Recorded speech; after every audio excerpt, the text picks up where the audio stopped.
60 years of watching people retire, I've seen one mistake destroy more lives than any market crash. Working past 58 when you don't have to. Not for the money, but because no one ever taught them what they were really giving up. Today I want to share what those years of observation taught me, and the story that made it impossible to forget. I knew a man, brilliant engineer, one of the sharpest minds I'd encountered in business. He worked until he was 67.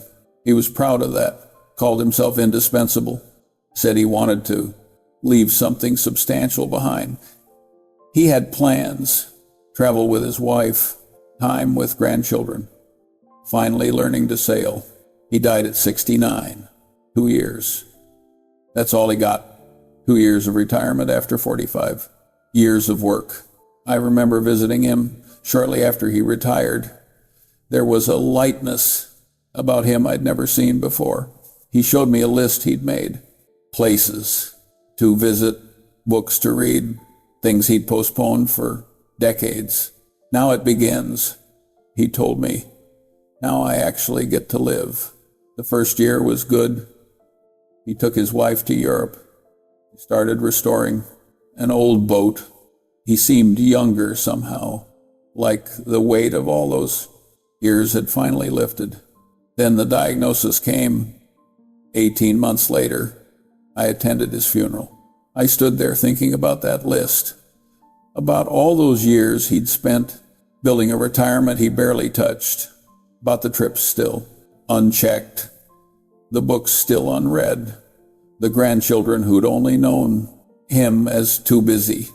I've spent 60 years watching people make this same mistake, watching them trade their healthiest, most vibrant years for a slightly larger number on a screen. And I appreciated that lesson more than most things I learned in business, because it taught me something that most people learn too late, if they learn it at all. There's a point in life, somewhere around 58, where the math changes completely, where every additional year you work doesn't add to your wealth. It subtracts from your life. If you're over 50 and still thinking just a few more years, what I'm about to share might be the most important thing you hear all year. Let me explain. I've always believed in inversion. Invert. Always invert. Most people ask the wrong question. They ask, why should I retire at 58? That question leads to endless debates about numbers, withdrawal rates, and worst-case scenarios. Invert it. Ask instead what happens to people who don't retire when they could.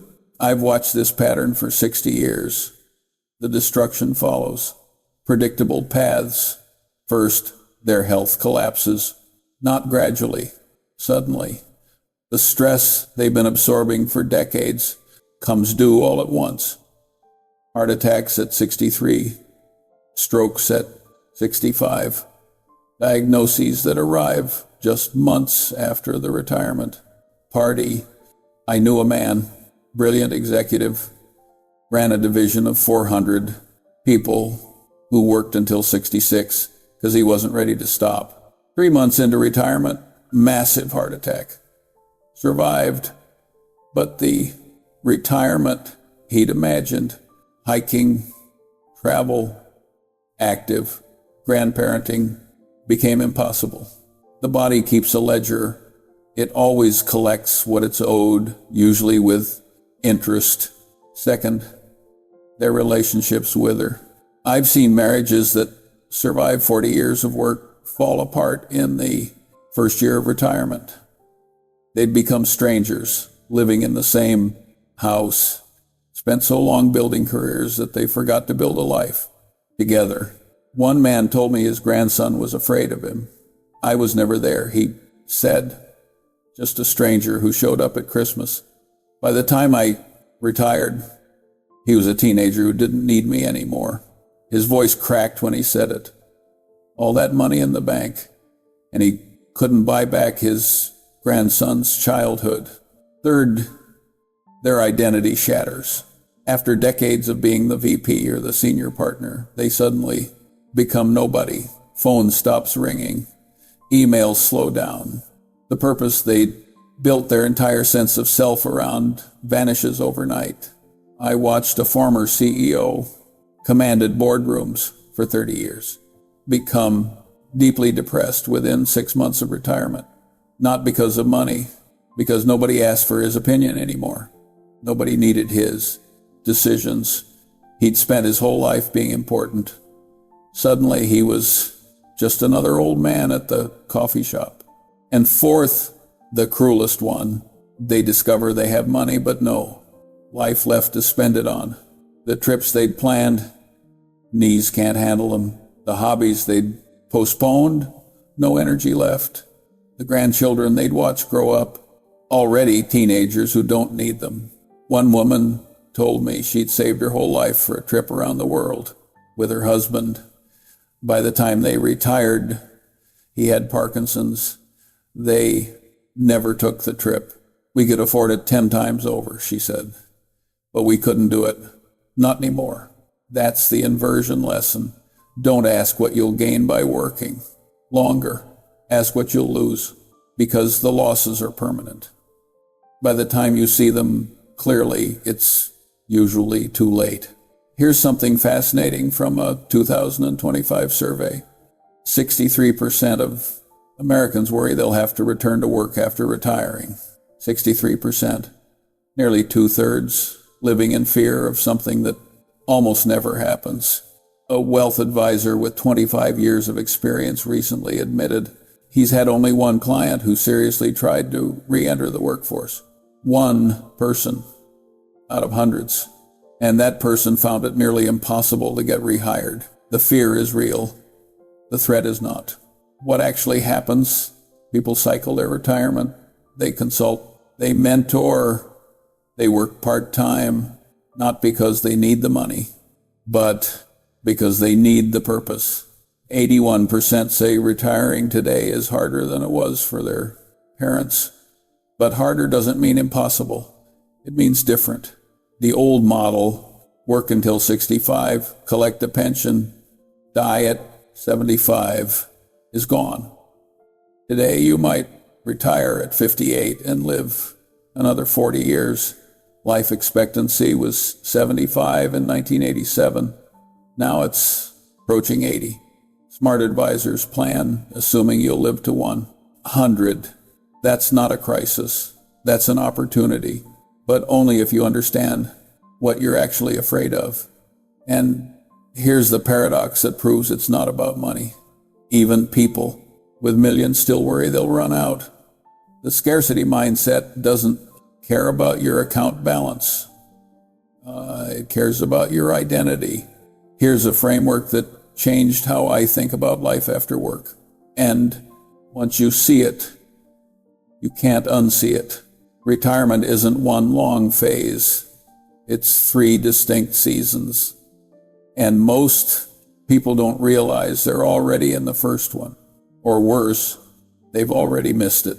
Season 1, the go-go years, roughly 58 to 70. This is your prime retirement window. The golden years that actually feel golden. You're healthy enough to travel internationally, strong enough for adventures, hiking, biking, kayaking, sharp enough to learn new skills, start new projects, engage with new ideas. You can chase grandchildren around the backyard without needing to rest afterward. These are the years when you can actually do all those things you've been postponing. The trip to Machu Picchu, the cross-country road trip, the cooking classes in Tuscany, the month in Japan you've dreamed about since you were 30. This is what you've been working toward your entire life. But here's the tragedy that breaks my heart every time I see it. If you're still working during the go-go years, you're spending your best retirement years at a desk. You're trading your most vibrant, healthy, energetic time for a salary you might not even need. Season 2, the slow-go years, roughly 70 to 80. Energy starts fading. Long flights become exhausting rather than exciting. Your back hurts after a few hours of walking. You need more recovery time between activities. You're still active, but you're slowing down. The adventures get shorter, closer to home. Instead of 2 weeks exploring Italy, it's a long weekend at the lake house. Instead of hiking the Grand Canyon, it's walking the neighborhood trail. This is still good time, meaningful time, but it's not go-go time. The window of big experiences is closing. Season 3, the no-go. Here's 80 plus. For most people, this is when travel becomes genuinely difficult. Health issues multiply. Independence narrows. Maybe you need help with daily tasks. Maybe driving becomes unsafe. Maybe stairs become a challenge. You might have more money than ever. Decades of compound growth filling your accounts, but far fewer ways to enjoy it. The experiences you postponed aren't just harder now. Some are impossible. Now here's the math that should terrify every person working past 58. If you retire at 58, you might get 12 years of go-go time. 12 years of peak experiences, peak adventures, peak engagement with life. If you retire at 65, you might get 5 years before the slow-go phase begins. If you retire at 68, you might get 2 or none at all. You might step directly from your career into the slow-go years, never experiencing go-go retirement at all. Those additional years of work didn't add to your retirement. They stole from the best part of it. Most investing channels focus entirely on the numbers, portfolio, allocation, withdrawal rates, tax optimization. Those things matter. But numbers don't tell you what season you're in. Numbers don't tell you that the trip you're postponing until 65 might not be possible. At 65, numbers don't capture the difference between hiking through Patagonia at 60 and watching travel documentaries at 75 because your knees gave out. The calendar doesn't care about your retirement plan. It just keeps turning, and it turns fastest when you're not paying attention. Let me share the paradox that took me decades to fully understand. And once you see it, you cannot unsee it. When you're young, in your 20s, 30s, 40s, you have abundant health but limited money. So you trade health for wealth. You work long hours. You skip vacations. You absorb stress. You convert your physical and mental energy into dollars. That trade makes sense early in life. You're building something. You need the money. Your health feels infinite. It regenerates overnight. You can work 14-hour days and bounce back by Monday. But somewhere around 58, the equation flips completely. You finally have money, maybe more than you ever imagined, but your health has peaked and started its slow, irreversible decline. The energy you had at 40 isn't coming back. The resilience you had at 45 is fading. The recovery time you used to measure in hours now stretches into days. And here's the cruel irony that most people never see until it's too. If you keep working past this point, you're still trading health for money. But you can't use that money to buy back the health you're spending. Think about it carefully. At 30, you trade health for money. Fair trade. Your health is abundant. Your money is scarce. The exchange rate is favorable. At 45, you trade health for money. Still reasonable. You're building towards something. You have a purpose. But at 60, at 62, at 65, you're trading health for money you may never spend, for experiences you may never have, for a retirement that keeps shrinking while your account balance grows. That's not a trade. That's a tragedy happening in slow motion. I watched a man work until 64 because he wanted to maximize his Social Security benefit. Perfectly rational from a financial perspective. He'd get several $100s more per month by waiting. 6 months after he retired, he had a stroke.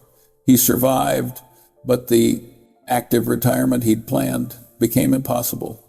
He sits in his living room now with a Social Security check that's slightly larger than it would have been, and a body that can no longer take him anywhere. I saved all that money, he told me. Now I'm spending it on nurses instead of airplanes. If you're in your 50s planning for retirement, understand this paradox. The question isn't, do I have enough money? The question is, do I have enough time and health left to enjoy it? Because money can always grow. You can find ways to make more, earn more, save more. That option never completely closes. But time and health, they only move in one direction, and they don't take requests. Now, let me address the question that keeps people working long after they should stop. How much is enough? No one can't even answer it. I've watched people struggle with this question for 6 decades. And here's what I've learned. If you don't know what enough looks like, no amount will ever be enough. I knew a man with $500,000 who couldn't retire, because what if inflation spikes? So he kept working. By the time he had $700,000, he was worried about healthcare costs. At $900,000, he was worried about a market crash. At $1 million, he was worried about living too long. The number kept moving. The fear kept growing. And the years kept passing. I knew another man, similar situation, who retired at 59 with $400,000 and a small pension. Is it enough? I asked him. It's enough for the life I want to live, he said. And I'd rather have that life now than a bigger pile later. Last I heard, he was 73, still healthy, had traveled to 30 countries, and never once regretted his decision. Do you see the difference? The first man was optimizing for security. The second was optimizing for life. The first man never found enough. The second man decided what enough meant for him, and then stopped. Here's my recommendation. Enough is not a calculation. It's a decision. At some point, you have to look at your resources, your savings, your pension, your Social Security, your reduced expenses in retirement, and make a choice. You have to say, this is enough. More money will not make me happier, but more time might. Here's a question I ask people who struggle with this. If you had twice as much money, would you actually live differently? Most people, when they're honest, say no. They'd live in the same house, drive the same car, eat at the same restaurants. The extra money would just sit there, growing a security blanket they'd never use. But if they had twice as much time that they'd use every single day of it, the people I've watched struggle most in retirement aren't the ones who had too little money. They're the ones who could never define what enough meant to them.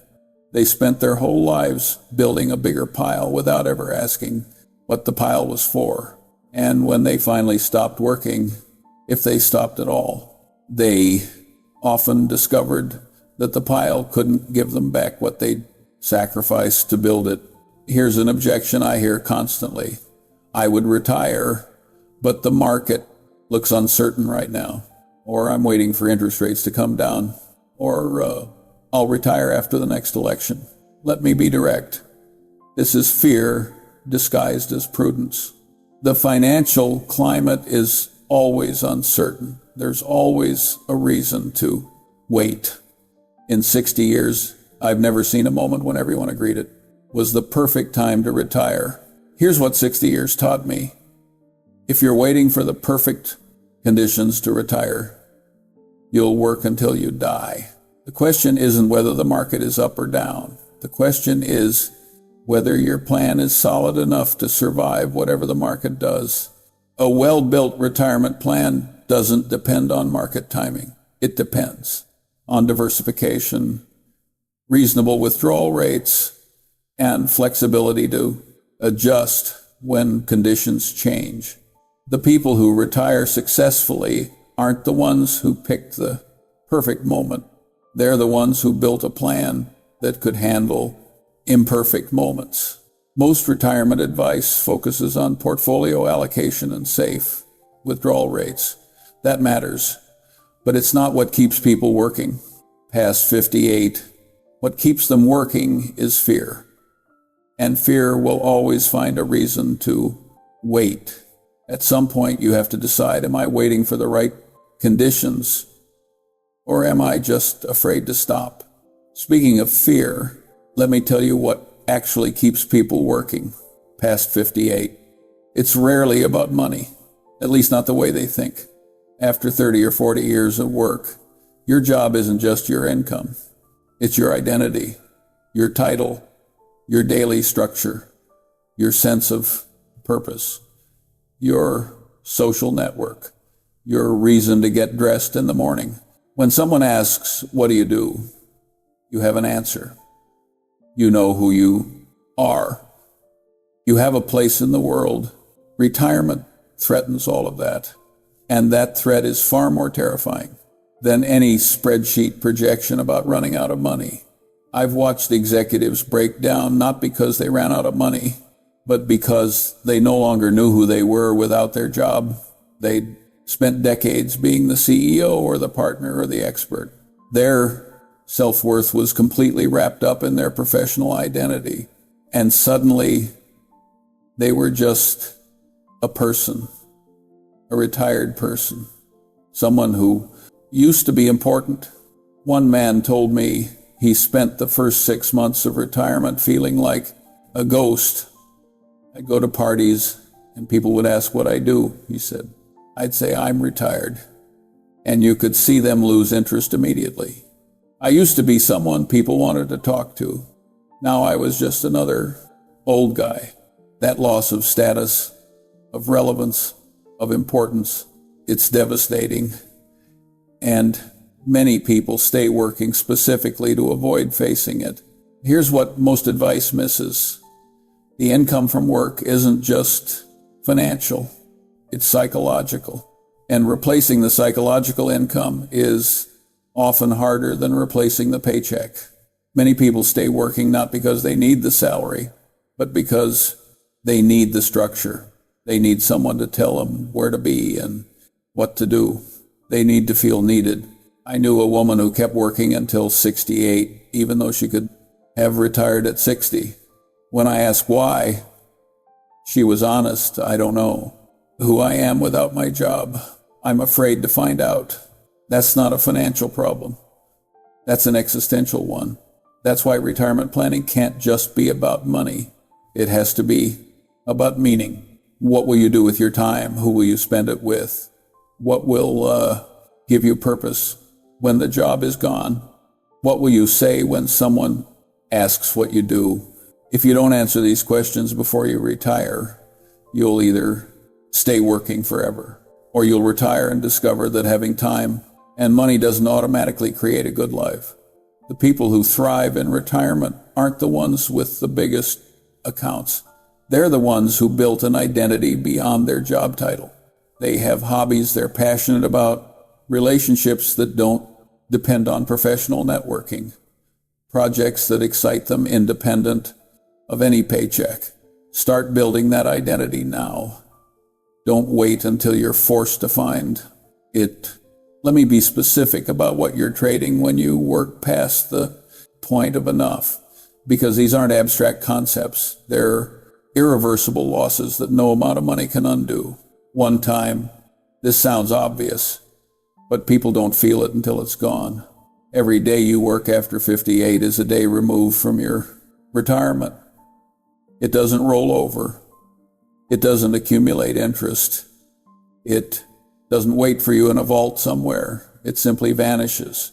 I've watched people sacrifice 3 years of retirement to add an extra $100,000 to their account.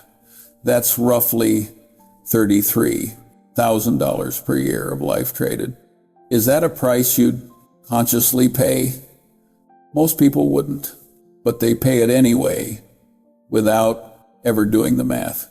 2, health. The stress, the sedentary hours, the skipped workouts, the postponed doctor visits, they compound, not in your favor. Your body at 60 is different from your body at 55. Your body at 65 will be different still. The longer you work, the more wear accumulates. And when health finally fails, no amount of money can restore it. You can buy treatment, but you can't buy a new cardiovascular system. You can pay for physical therapy, but you can't purchase the knees you had at 50.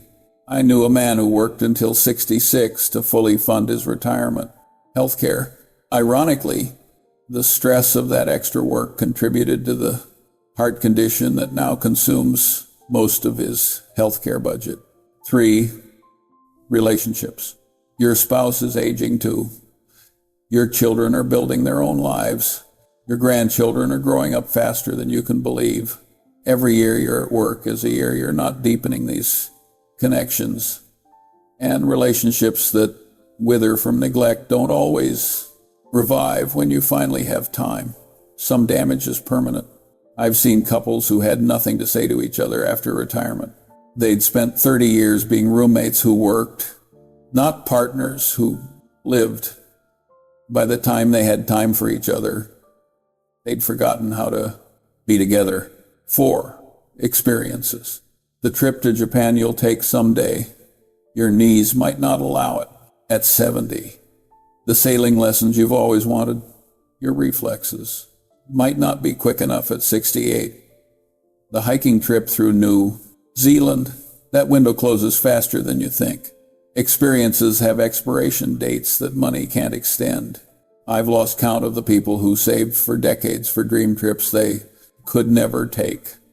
The safaris, the pilgrimages, the adventures, all financially possible, all physically impossible by the time they got around to them. Peace of mind. There's a particular kind of serenity that comes from knowing you stopped working while you could still enjoy the stopping. A satisfaction in choosing to leave rather than being pushed out. People who work too long often carry regret, a low-grade awareness that they traded something precious for something they didn't need. That feeling doesn't go away. It often intensifies with age.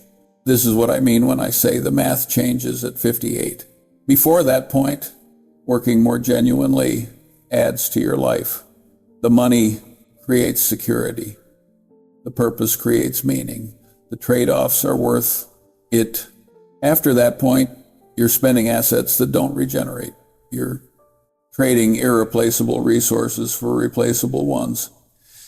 And by the time you realize what you've done, the receipts aren't available for return. If you're approaching this decision, here are the questions that actually matter. Not the portfolio questions, the life questions. Question 1. If I knew I had 10 healthy years left, would I spend them working? Be honest. 10 years feels like a lot until you remember that 10 years ago was 2015. Time moves fast. Would you really spend what might be your best remaining years at a desk? Question 2. What am I actually afraid of? Write it down. Is it running out of money? Losing your identity? Becoming irrelevant? Boredom? Name the fear specifically, because unnamed fears grow in the dark. Question 3. What would I do if I stopped working tomorrow? If you can't answer this, if the thought fills you with anxiety rather than excitement, that's important information. It means retirement isn't just a financial problem. It's an identity problem. You need to Solve before you leave. Question 4. Who will I spend my time with? Retirement without connection is just isolation with better scenery. Do you have relationships outside of work? Have you maintained them? Or have you been too busy to nurture the connections that will matter most when the job is gone? Question 5. Am I working towards something or just avoiding something? Some people work because they love what they do. That's beautiful. But many people work because they're afraid to stop. They're not building toward retirement. They're running away from it. Be honest about which one you are. Let me close with what 60 years of watching retirees has taught me. I've never once heard someone say they regretted retiring too early. Never once. Not in 6 decades. Not among thousands of conversations with retirees. But I've heard countless people say they wish they hadn't waited so long. They wish they'd seen Europe when they could walk without pain. They wish they'd been present when their grandchildren were young. They wish they'd had more than 2 years, or 5 years, or even 10 years of freedom before their health confined them. They wish they'd understood the 3 seasons before it was too late.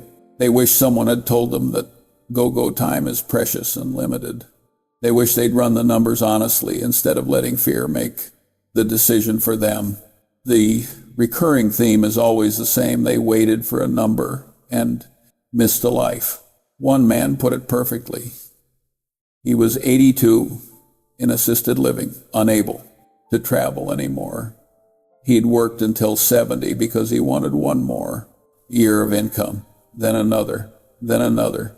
I have more money than I'll ever spend, he told me, and nowhere to go, no one to go with, and nobody that can take me there. I traded the years I could have lived for numbers I'll never use. He paused and then said something I'll never forget. The account balance survived me. I wish I'd spent more of it when I could have. Enjoyed the spending. Here's what I want you to understand. Really understand, not just intellectually know. Your retirement isn't a financial destination. It's a window. And that window is open widest around 58. Every year after that, it closes a little more.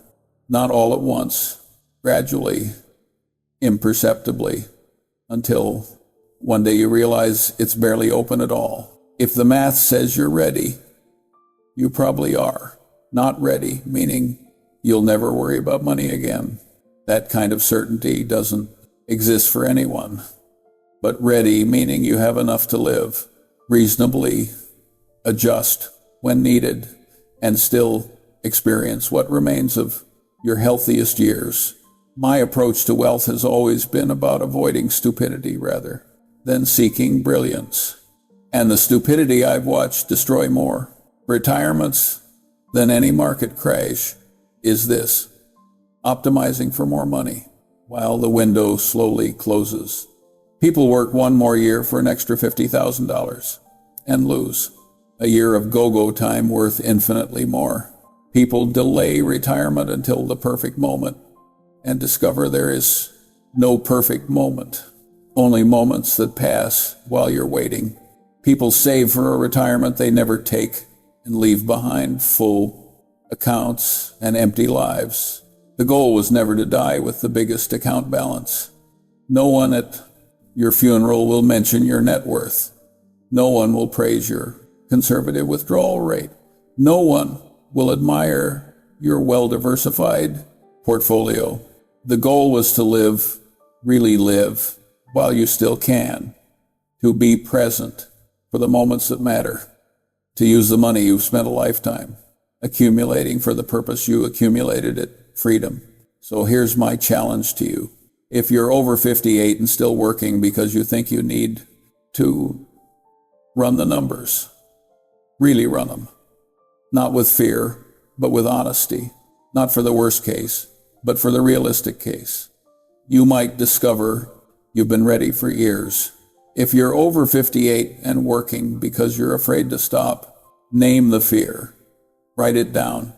Is it really about money, Or is it about identity, purpose, relevance? Then build a plan to address it. A plan for meaning, for connection, for identity beyond your job title. And if you're approaching 58 and starting to think about this transition, consider yourself fortunate. You have time to prepare. Use it wisely. Start building relationships outside of work. Develop hobbies that excite you. Think about what you'll say when someone asks what you do, and make sure the answer excites you too. Because the people who get retirement right don't wait until they're forced out. They choose to leave while the leaving is good, while the window is still wide open, while their health and energy can still carry them toward the experiences they've been dreaming about. They understand what most people learn too late, that wealth isn't built to be hoarded. It's built to be lived. That the richest person isn't the one who dies with the most. It's the one who lives the most before they die. And life, unlike money, doesn't compound. It just passes. Make sure you're there for it.